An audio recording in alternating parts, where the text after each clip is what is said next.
This is Brit Wittman with Workspan TV, and I'm here today with Blair Jones, luminary in the field of exec comp, and we're going to talk about shareholder communications. So Blair, tell me a little bit about what's going on in the world of shareholder communications. It seems like there's been a whole lot of increased effort in this area, primarily as a result of say on pay, I think, but it's an evolving area and you've been involved in a lot of it. Give us an idea of the flavor of what's going on. Yeah, you're right. Say on pay has really been the thing that has given new energy to this dialogue. The point of Say on Pay was to get people talking with their shareholders, so now companies are actually taking advantage of that. First, it was companies who had a lot of trouble, but increasingly, companies are feeling like proactively there's an advantage to getting out there and getting your story out. So who is generally involved in these kind of outreaches? What kind of team do you need to put together to do this right? Yeah, I think that's a really important question because it's going to probably vary by situation. The thing that I've found is that if you're in trouble or you have a nuanced story, you know you're heading into a season that might require more explanation, having the comp committee chair be part of the team at least is very important. And in situations where you've gotten a no vote, and your performance story may be still very difficult, having the comp committee chair even go alone to some of the meetings, which is a new idea, I think is also something that's worth talking about. But outside of that, I have found that including the compensation function, and sometimes the head of HR with that, depending on how the interface with the board is managed, the general counsel, and usually the IR professional. While the IR professional doesn't always deal with the people on the governance side of the institutions, they're an important part of the equation and can help make sure the two things. One, the story that is being told to the analyst gets carried over into this discussion and the links are clear, but also if any questions come up that are outside of the purview of compensation, then they can carry those back. So a lot of experts on the corporate side. How about on the institution side? Do you find that there's generally a similar level of understanding and interest? You mentioned corporate governance folks versus analyst folks.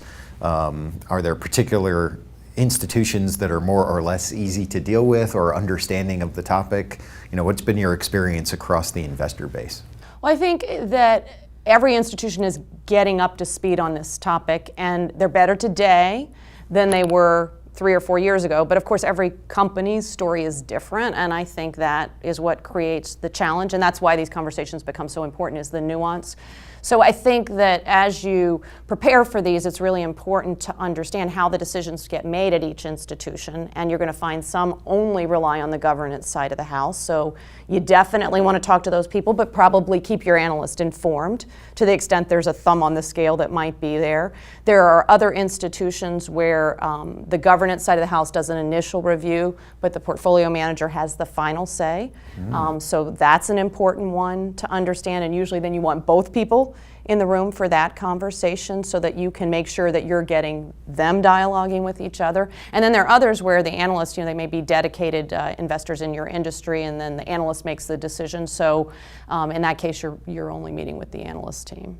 So that's good to know. There's different people actually casting the vote. So the first thing you want to know is, are you speaking to the right audience? And who can help you out with finding out who on the institution side controls the vote? Sometimes your IR person knows. That would be the first line of defense. But outside of that, your proxy solicitor is usually particularly savvy, and also your compensation consulting partner can help with that as well based on their experiences. It's always critical to have good partners.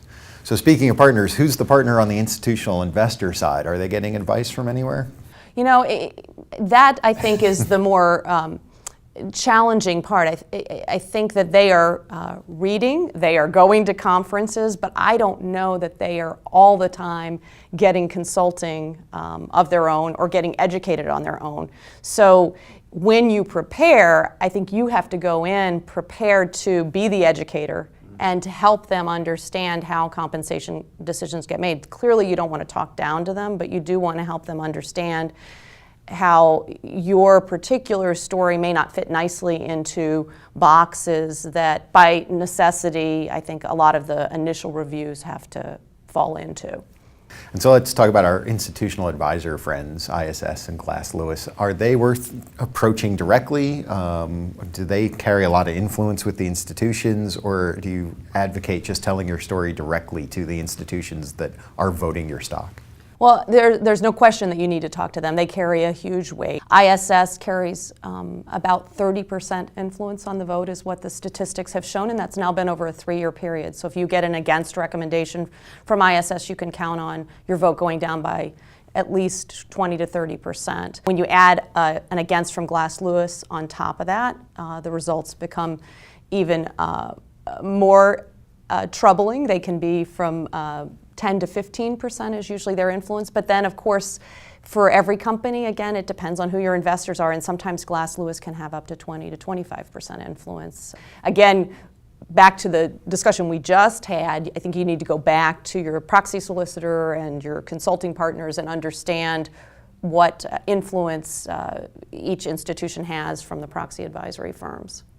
So you have to have your story, but you also want to know your audience when you start talking about your story. And curiously enough, ISS generally carries about 30% of the vote, and I think they define anything as under 70% approval as a concern level. So that is correct. And I think even if you're in the 80% range, it's a key indicator that maybe something's not quite right, so you probably want to be talking. Yeah. But one of the things that you have to know for ISS or Glass Lewis is they want to talk to you after you've talked to their institutions. They feel that they are a representative for the institution, so their first question is, what have you heard? Right. So they want you to repeat back what you've heard and then dialogue with you about what you're going to do about it. The valuable thing about talking to them is you can get clues to the questions that might be asked and think about how you start to support it and give the appropriate rationale in your CDNA and your written disclosures. And I think that's important because it gets us back to the original point, right? It's not the numbers per se in the vote, it's the conversation with your institutional base, and it's actually engaging in some communication. I think that's what said, if there is a benefit to say on pay, I think that's what it is that it has gotten us out and speaking to the investors who do have an absolute vested interest in how companies are doing. They absolutely do, and they look at compensation as one of the litmus tests for how a company's run and the responsibility that a board's taking. So it's something you need to take seriously and to take proactively, because they aren't necessarily going to be coming to you asking questions. And I think that's what's different from typical IR interactions. Is this is one place where you have to probe, so you don't get surprised on the back end. So you mentioned CDNA a moment ago. How useful is that document in getting your story out? We've seen, I think, an evolution in CDNA materials and also more prevalence in supplementary materials filed after the initial proxy and CDNA. How important is that document in setting you up for your communication plan with investors? Well, I think your communication and shareholder outreach sort of begins and culminates with the CDNA. So once you have one CDNA out and you're dialoguing with your shareholders about the vote that's at the moment, you're going to learn things, and then you're preparing for your dialogue that you're going to have throughout the year. No question, the CDNA becomes your outline for the key points you want to talk about. But then again, throughout the year, the clues you get from your conversations highlight the things that are resonating with your shareholders and the questions they're going to want to have answered in order to give you a favorable vote. So communication with shareholders is now a year-round activity, right? There's no season per se. There's certainly a season for proxies, but given how much institutions have to read and deal with, it seems like outreach needs to occur throughout the year. Well, yeah, and I think that's the best way, because then it's just a natural course. And sometimes your shareholders are going to say, you know what, I don't need to know anything from the last time we talked. But if you take it as, we've done the CDNA, we've had a vote, let's debrief on how they felt about our particular situation, what they learned from other companies, what they're going to be looking for next year, prep them for any things we know that are coming down the pike, and feed that through in the course of the fall and then into the winter, if you're going to make major changes, think about how you're going to prep for that, and then again write it in the CDNA. So it's just a year-round cycle, and hopefully good and constructive dialogue, so that you're not just going when there's a problem.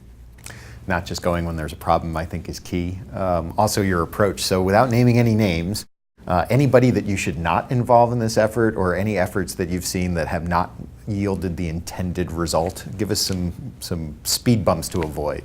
Well, first speed bump is to not assume that no news is good news. There have been a number of situations that I've seen where a company has put out an 8K about a special award, a separation agreement, or some change in pay that is off cycle, and nobody says anything. And so the assumption is, well, they had a chance to see it, we put it out there transparently, so there must not be a problem.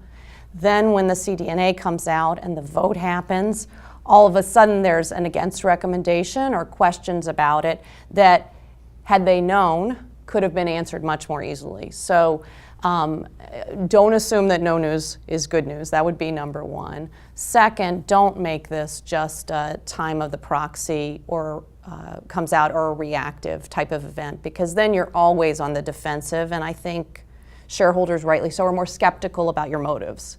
If you've tried to set things up proactively, then at least you've been able to try to set up the nuance, and you're talking to them at a time when they have time to give you feedback, and you also aren't talking to them in the heat of the moment. So those would be the two things I would say to avoid.